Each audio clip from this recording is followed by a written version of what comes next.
So we got a lot to get to and unpack with Ryan Leslie, our good and longtime friend. Look, ta-da! Look at this guy.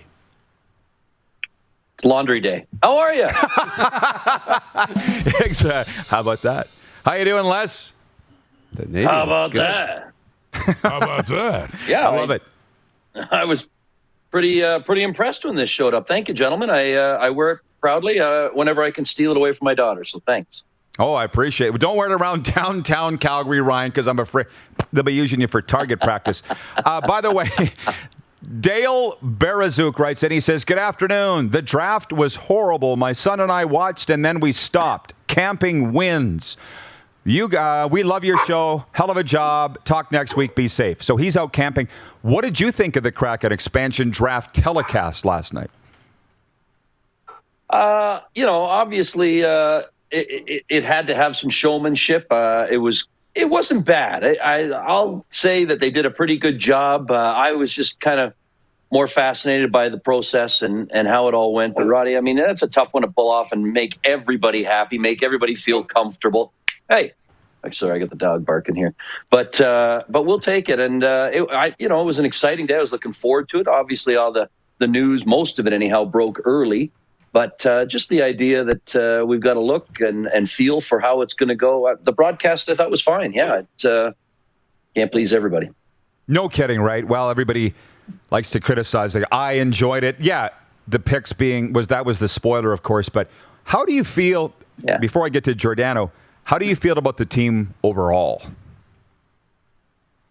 I'm a bit surprised as it sits at this moment that they didn't maybe do more, just in terms of some of the bigger names. I kind of understand why maybe they didn't, the philosophy, the idea of what they're building for, but I don't think we have a true understanding at the moment of what their roster is going to look like on opening day. I don't know if you guys have been batting that around, but I certainly get the sense that there's more to come, and I think we know there's more to come. You're hearing talk of Pitlick coming to Calgary, so that's just a small example, but I think that there's potentially a lot of big moves that still could be made, and I'm kind of curious to see what we saw last night versus what we see opening day, and they got some good pieces. I like their blue line. Yeah, well, and Giordano anchors it, and I watch every Flames game, Ryan. You've interviewed Mark Giordano so many times. So how do you think he feels about leaving the Flames after so many years and as the captain and be part of an expansion team in the Emerald City? I can tell you he was probably a little overwhelmed. I think it was really, really hard. It's not like he was blindsided, Roddy, but I think the reality and the finality setting in the way it did, that I know was tough for him, his family, his teammates, former teammates, I should say, here in Calgary and around North America and obviously in Europe as well. And the messages poured in from all of those Flames and anybody who's ever played with him, anybody who's ever covered him. I think it was overwhelming for him. I think to be thrust into that position without a goodbye, without a proper send-off, if you will, had to be a little tough. I think it just gets back to the finality of it all and the way it just happened. And we'll chat with him here soon. Obviously, he's been going, and get a chance to chat with him hopefully again this summer and see, when the dust settles, what that's like. But that's a quality person, a quality player, and that's a key addition for that team. And whether or not he stays, for the remainder of his contract and beyond, time will tell. But they got a good anchor back there. They got a good leader and certainly a good captain. Wonderful answer, by the way. And I knew that you had a personal relationship with him. And for me, it was Eberle. Like, I saw him walking onto the stage last night with a Seattle jersey on, and he just looked stunned. He's like, where am I? What's going on? Giordano, I think, hit it a little better. But you've really brought home the personal side of this, Ryan, that it's shock for them. Because they wouldn't have been told, 24 hours? And they're on a plane to Seattle? Like, that's shocking. Yeah. I actually spoke with Sean Monahan and told me that, they worked out in Etobicoke. And then he's got to hop on a plane after. But, the shock was there. And you're right about Eberle. But it's certainly with Giordano, he's only worn that one jersey for the most part. And it just looked weird, didn't it? It looked really, really weird. And I think Flames fans, hockey fans, it took a moment. I can't imagine it being in that moment if you're him. Certainly, the family is just kind of taking it as it comes. And you know what? Not only the good pro and the good person, but he is going to adjust to this just fine. And I wouldn't be surprised if we have a conversation down the road, or when he meets with the media or publicly speaks about it, and how great the city is. And he's going to be 38 in October. It'd be somewhat invigorated, I would imagine. And those legs are still good. He's in some wicked shape. So I think once you kind of get your head wrapped around it, I think it's going to work out just fine for him. And from a Flames standpoint, as difficult as it is for everybody to sort of digest, it is a new chapter, and it is time to, I guess now, turn the page and figure out who's going to be the next captain, who is going to fill that hole in the blue line, and where does the leadership group, the new leader, take this organization, because it's got to continue to go up. And we'll see who that is. We'll see what that looks like in the coming weeks and months and years, because as Brad Treliving said last night, you just don't replace number 5. Yeah. Well, yeah. Why did they leave him unprotected then? What was the explanation for that? Well, I mean, he's 38 years old.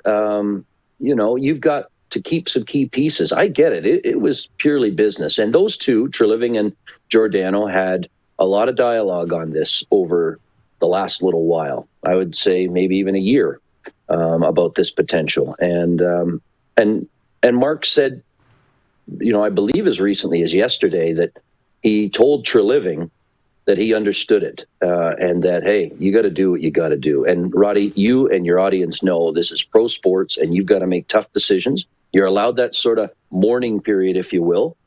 And now you got to turn the page, and you got to go out and find the next guy, and who's going to fill those skates. So we'll see. Brad Treliving's got a lot of work to do, but that was not easy for anybody involved there, certainly the fan base. And, Seattle gets a good one. David Ice watching in Winnipeg says, Giordano has never been to Seattle, he stated. Wow, I was there bi-weekly for decades, haven't been of late, but very beautiful. About the population of Winnipeg. I think it's a lot bigger than Winnipeg, and I will talk about Seattle more in a moment with you, Ryan, but I'm just not finished with the Flames. Who do you think will be the next captain of that hockey club? I'm not going to avoid the question. I simply don't know at this point, Roddy. I don't know. And I don't think it's an easy answer. And that's a little troubling to me, too, that you don't have that answer, because you'd like to point the finger. There's good candidates. I'm not suggesting that there isn't, but is there a clear-cut one? I'm not sure at this point. I think a lot of people would say Matthew Tkachuk. I think a lot of people would say, look at the leadership of Lucic. Does he have the minutes to warrant it? Michael Backlund's been there for a long time, and Darryl Sutter drafted him. There's some candidates, but is there a clear-cut number one? In my opinion, not at this point. And maybe that changes, and maybe I'm completely out to lunch on it, but we'll see how that one shakes down. I don't know as though there's an automatic. And I don't know if I'm a fan of the no captain and, a bunch of A's. I'm not really sure where I come out on that. You've seen that in the past. I'm not a big fan of it, but I understand it sometimes too. So there are some quality people. Elias Lindholm is a really good, complete pro, a good person. There's some people here that scream leader. Is there a clear-cut one? Not in my opinion just yet. Hey, I got one. Get Troy Brouwer off the desk with you. Dust him off and put him in a uniform. He'd be the perfect captain of the Calgary Flames. Troy Brouwer, you heard it here first. How about that? How about that? I love the brow. I'm not, and you know what? He's in some sick shape too. Oh, of course he is. He could probably still make an NHL team. I'm not sure he's coming back to Calgary though. I think he's probably done with his time. He lives here, but I don't think he's coming to play for him.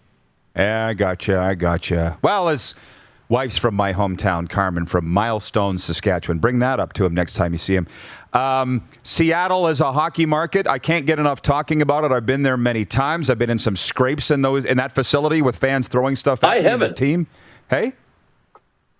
I've never been to Seattle. I can't wait. Why would you? That's the thing. I was there with the Pats, of course, and I loved it. Yeah. What's the buzz in the hockey world? You got into some scraps, did you? Oh, yeah. What? Does that surprise you? Now, this is a show. This is a show. Yeah, this is a show. Listen, man. I went to a club called the Tropics one night with Rich Preston, Rico. And he says, 35 years of being on the road, this is the best spot I've ever been in, the Tropics. And it was like right underneath the Space Needle.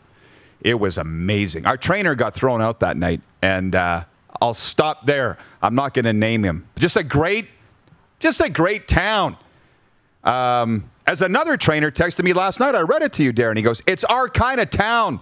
I said, every town's our kind of town. Ryan, you get it, right, Ryan?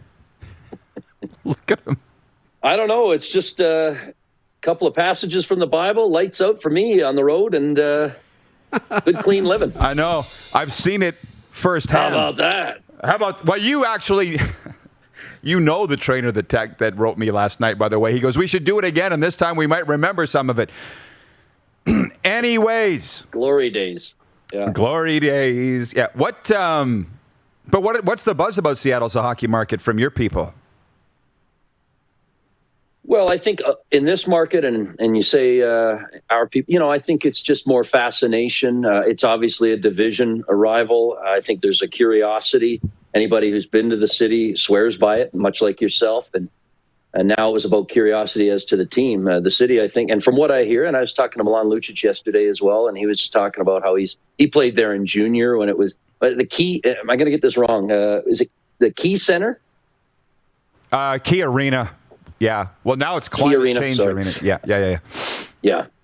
He was just reminiscing about playing there and how excited he was to be going back. So, I'm kind of living vicariously through those who have been. I'm really curious to see what it looks like, what it feels like. I mean, anything that I've seen or heard is just wonderful about the city. So the team will take shape. The city's ready. The league has done a great job, as we've seen with Vegas and other markets, and just continuing to grow it. So, hey, I say why not? And the division is such an interesting situation too, where that town and that team rather can jump right in and make a splash if they play their cards right. Because your California's still trying to catch up a little bit. They'll be good in a couple of years. All those teams down there, and Edmonton and Calgary, you're not sure what you're going to get. Vegas is a powerhouse, so it's a great time for Seattle to come on in and make some noise. From one of our viewers, Robert Munich writes in, he says, can Ryan confirm if Pitlick is coming to Calgary? Do you have any news on that? You know what? I've reached out on that. I can't confirm it. I haven't checked my phone since we've been going, but it does sound like it's headed that way. And, there's some Arizona ties there, which we know management has ties to as well. So there's some Oiler ties in there, and there's a few ties when it comes to Pitlick, but they're obviously familiar with them, and that has been kind of buzzing around for a while. So I don't know at this moment, talking to you, if it's official, but it sounds like it's headed that way. All right, Ryan. Well, this has just been wonderful as always, and I can't wait. Ryan Leslie, a must follow on Instagram. You like to get out to the Rockies. How is your summer going? Are you ever going to get a break here to do that? Oh, yeah. No complaints. We just got back from Southern Ontario, my hometown. We were on the shores of Lake Erie in a great little town of Port Dover, Port Ryerson. And who I had a chance to catch up with and tell some great stories with from my hometown, who you will know, the great Ryan Vandenbush. And anybody who remembers Bushy remembers just how tough he was. Yeah. Absolutely. Wow. I didn't know he's from there. No, not the Wheat Kings. Ryan Vandenbush, a tough guy from playing Chicago. Played in Chicago. It's another Vandenbush. Yeah. A Blackhawks tough guy, yeah. Ryan Vandenbush. Gotcha. Yeah, Rangers, Vandenbush. Yeah, he was maybe an inch taller than me, and nobody wanted a piece of him. But it was great to catch up and tell some old hockey stories. So we did 3 weeks back home, out to the mountains with the dog all the time. So, yeah, thanks for bringing that up, because it's been a good summer for that, and soon we'll be right back to work. Good stuff. All right, buddy. Thanks. I appreciate it. Keep up the great work. Always appreciate the time. Thanks for having me, gentlemen. Ryan Leslie joining us from Calgary. He's just the best. Follow him, like I said, on Instagram, Twitter, all the best. He does a great job. You're watching Rod Pedersen on demand. For more of The Rod Pedersen Show, visit rodpedersen.com or follow Rod Pedersen on social media.